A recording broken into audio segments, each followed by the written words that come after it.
c'est une bonne occasion pour le Sénégal d'organiser cette conférence sur l'eau, organisée par les Nations Unies et conjointement avec les Émirats Arabes Unis et le Sénégal. Ça, on est en 2026. Il nous reste 4 années pour atteindre 2030. Les objectifs Sustainable Development Goal 2030 voudraient que l'on puisse avoir un accès universel à l'eau potable pour l'ensemble des populations de la planète. Mais comme l'a rappelé le président de la République, il nous reste beaucoup à faire, il y a un gap. Donc manifestement, avec le rythme auquel nous procédons, ça va être extrêmement difficile d'atteindre les objectifs en 2030. Cependant, cette réunion voudrait que l'on puisse mettre au plus haut niveau l'agenda de l'eau au plus haut niveau des chefs d'État et des chefs de gouvernement, pour montrer l'importance de l'eau. Et c'est pourquoi cette réunion arrive à son heure. C'est comme un milestone, un jalon de plus pour permettre à la communauté internationale de mettre l'eau comme une priorité absolue pour que les 4 milliards de personnes qui n'ont pas accès à l'eau puissent disposer de l'eau potable.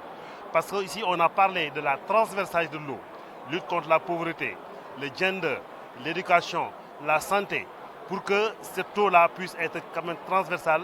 Ce n'est pas une question verticale, mais c'est une question transversale pour que l'ensemble des partenaires au développement, les Nations Unies en tête, puissent la coopération bilatérale, puissent mettre en priorité. C'est pourquoi on voit plusieurs organisations des Nations Unies, il y a les ONG et aussi il y a les États membres du système des Nations Unies qui viennent de partout dans le monde pour réfléchir sur les questions pertinentes qui pourraient être des blocages sur la route de Abu Dhabi. Parce que Abu Dhabi sera le point d'orgue pour que ces questions qu'on traite ici, que ça soit traité au niveau de Abu Dhabi, pour qu'au niveau de Abu Dhabi, pour qu'au niveau de la communauté internationale, que l'eau soit considérée comme une priorité, un engagement pour que l'ensemble de la communauté internationale puisse atteindre l'objectif.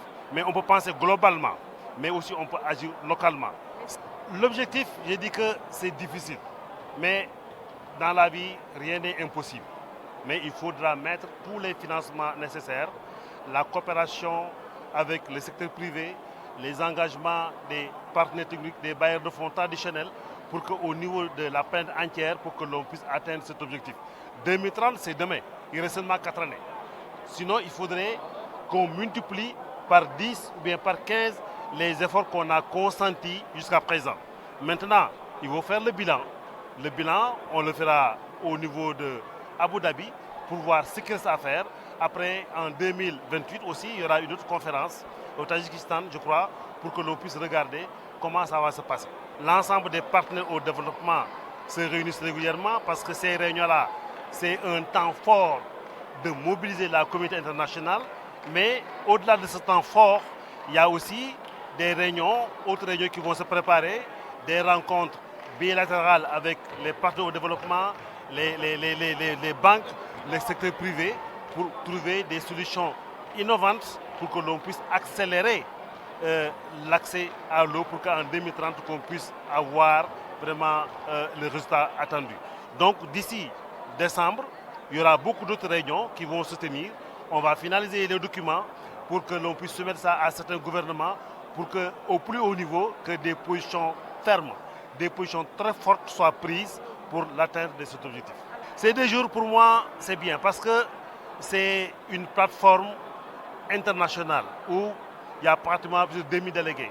Pratiquement l'ensemble des 180 pays ou plus sont présents à travers l'Organisation des Nations Unies. Parce qu'il y a la direction des économiques affaires de l'ONU qui est là. Il y a aussi les agences qui sont spécialisées. C'est l'UNICEF, c'est l'Organisation mondiale de la santé et d'autres organisations et les organisations internationales pour travailler ensemble et que ce monde qui se réunit ici, c'est comme un brainstorming pour que les gens puissent réfléchir ensemble sur ce que l'on peut atteindre par rapport à cette question-là.